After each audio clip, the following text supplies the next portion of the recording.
You're watching South Asia Newsline, and here are the top stories we are tracking for you on Thursday, the 21st of November.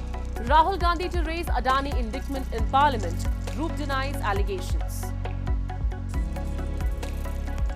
Imran Khan gets bail in Tosha Khana case, likely to remain in jail. And Sri Lanka expects IMF staff level agreement soon to release further bailout funds.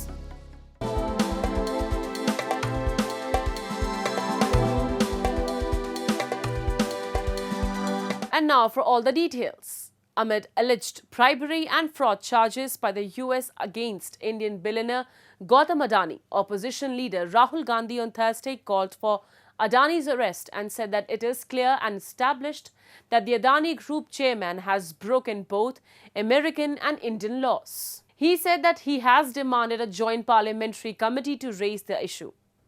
This comes as US prosecutors in New York indicted Adani, his nephew Sagar Adani, and 6 others on Wednesday for allegedly offering $265 million in bribes to Indian government officials for securing lucrative solar energy supply contracts with state electricity distribution companies. Addressing a press conference, Rahul Gandhi said Adani is being indicted in the United States and he wonders why Adani is still running around a free man in this country.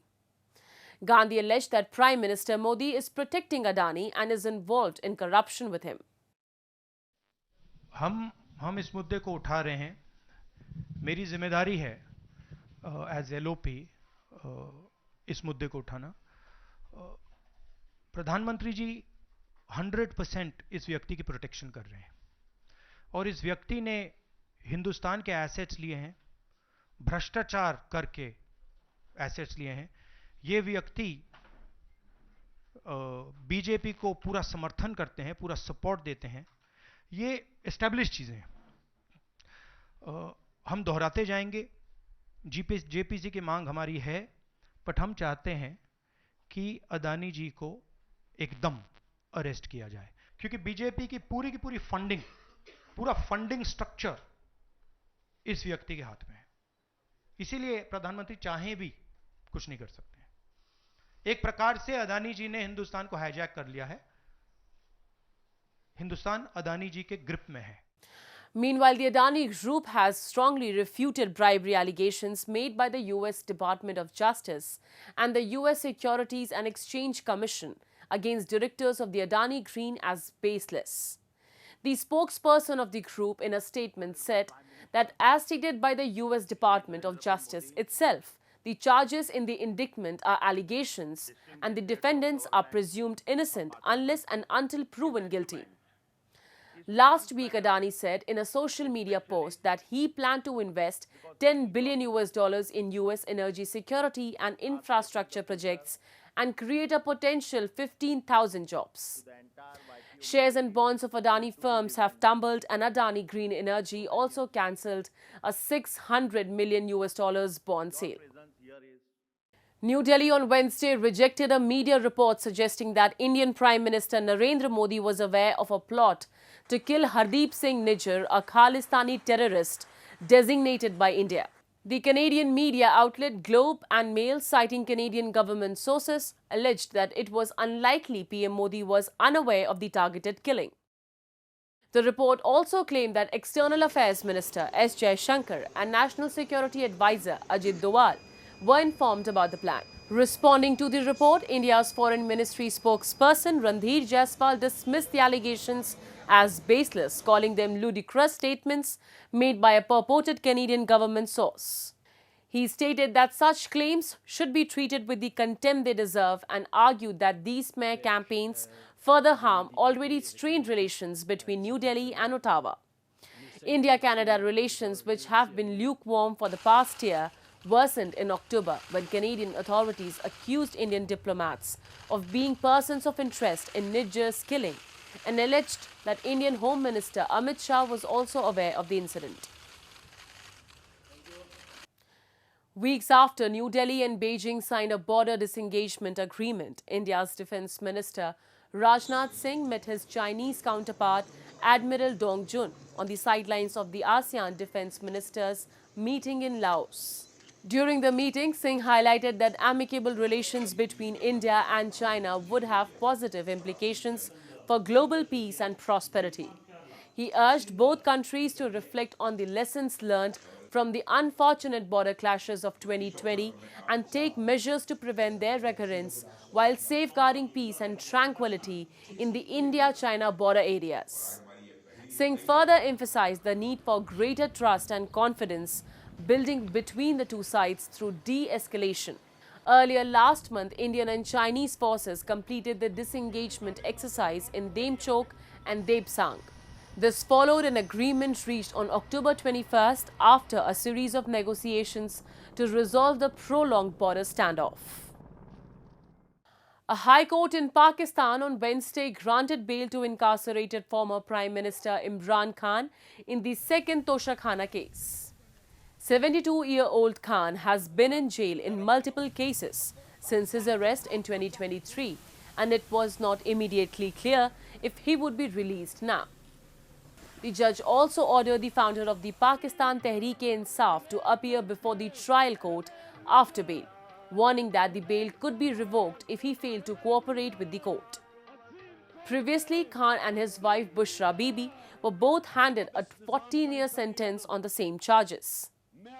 This came after a 3-year sentence handed to him in the late 2023 in another version of the same case. Despite being in jail, Khan's political influence remained strong. PTI emerged as the largest bloc in February's general election, although it fell short of a majority and lost. Khan's supporters claim that judicial proceedings are being used to suppress dissent, while the government insists it does not interfere with the judiciary.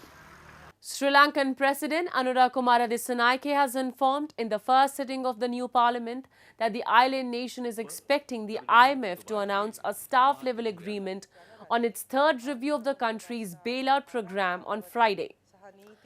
He said once IMF Executive Board approval is given, a further tranche of about $337 million in funds is expected to be released to Sri Lanka.